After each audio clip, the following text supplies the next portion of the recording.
Honourable CM साहब की BJP में आना, मुझे ऐसा लगता है कि सम्राट चौधरी का भी कहना बिल्कुल सही है, भाई वो प्रदेश के अध्यक्ष है, लेकिन अमित शाह जी का भी कहना सही है कि अगर कोई आना चाहे तो उनके लिए कोई रोक टोक नहीं है। नीतीश कुमार जी अगर इतने कमज़ोर होते तो आज शायद हम लोग उनके बारे में बात नहीं करते।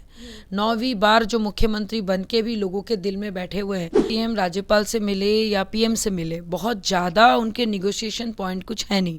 बिहार से बाहर जब बाहर गाँव जाते हैं तो लोग वहाँ पे बोलते हैं कि भाई आपके तो सीएम साहब बार बार पलटी मारते रहते, उनको तो लोग उनको पोल्टू राम बोल के बुलाते।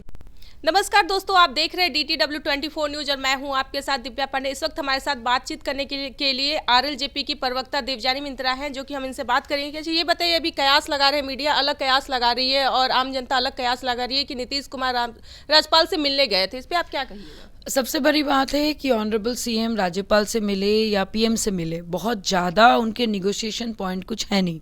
और अगर वो राज्यपाल से मिल रहे हैं और अगर मंत्रिमंडल का विस्तार की बात हुई तो जब इलेक्शन के ठीक पहले आपके मंत्रिमंडल के विस्तार की जब बातचीत चल रही है, लेकिन मंत्रिमंडल का विस्तार किस वजह से हो रही है, महागठबंधन की सरकार में वो एज अ सीएम बन के कर रहे हैं कि वो इस्तीफा दे के कर रहे हैं कि कहाँ पे जा रहे हैं, ये भी देखने वाली बात है। क्योंकि सुखबोकाट ये भी है कि वो बीजेपी में वापस आ रहे हैं और इस बार उनका निगोशिएशन पॉइंट बीजेपी के साथ जो है बहुत कमज़ोर है, क्योंकि इस बार कंडीशन अप्लाई जो है इस बार बीजेपी की तरफ से होगा, ना कि हमारे ऑनरेबल सीएम की तरफ से। आप बोल रहे हैं कि बीजेपी की तरफ से। अभी कयास भी सम्राट चौधरी सीधे तौर पे कह रहे हैं कि नीतीश कुमार जी के लिए हमेशा के लिए दरवाजे बंद कर दिए गए हैं, तो उनका तो बीजेपी में आना बहुत मुश्किल है। देखिए, राजनीति में कोई किसी का परमानेंट दोस्त या दुश्मन नहीं होता, हम सब जानते हैं। करवाहट समय के वजह से आता है और करवाहट समय से चला भी जाता है। और रही बात ऑनरेबल सीएम साहब की बीजेपी में आना, मुझे ऐसा लगता है कि सम्राट चौधरी का भी कहना बिल्कुल सही है, भाई वो प्रदेश के अध्यक्ष है, लेकिन अमित शाह जी का भी कहना सही है कि अगर कोई आना चाहे तो उनके लिए कोई रोक टोक नहीं है। तो कहीं ना कहीं सरकार में बैठे हुए, सेंट्रल में बैठे हुए जितने भी सीनियर लीडर्स हैं, अमित शाह जी के से लेकर राजनाथ सिंह से लेकर आपके JP नड्डा जी तक, मुझे लगता है कि उनको सही समय पे वो सही आगाज़ करेंगे या फिर खुलासा करेंगे कि ऑनरेबल सीएम आ रहे हैं कि नहीं। फिलहाल तो हम सब यही जानते हैं कि भाई वो आना चाहते हैं और बीजेपी बहुत सारे शर्तें उनके मान नहीं रहे, क्योंकि मैंने पहले ही कहा था कि ऑनरेबल सीएम साहब की जो एक जो क्या कहते हैं, जिसको कहते हैं कि स्ट्रैटेजी बना के चीज़ों को कंट्रोल करने की जो राजनीति थी, वो समय अब उनका पार हो चुका है।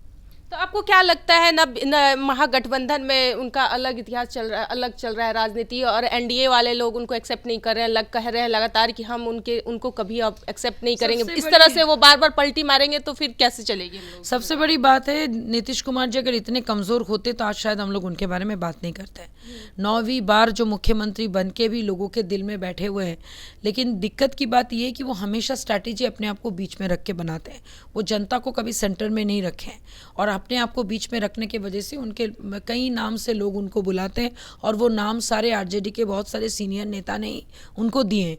तो ये उनको समझने की बात है कि अंतिम समय में जब उनकी करियर का एक सही समय आ गया रिटायरमेंट लेने का, और एट द एज ऑफ 70+ के बाद आप अपने आप को अब जब देखना चाहते हो, आप किस रूप से देखना चाहते हैं कि लोग आपको गाली दे रहे वो आप देखना चाहते हैं या फिर आपको सम्मान करे उस रूप में आप देखना चाहते हैं, तो स्ट्रैटेजी उनको उस हिसाब से बनाना चाहिए, ना कि बार बार सीएम पलटी मार मार के सीएम बनने से।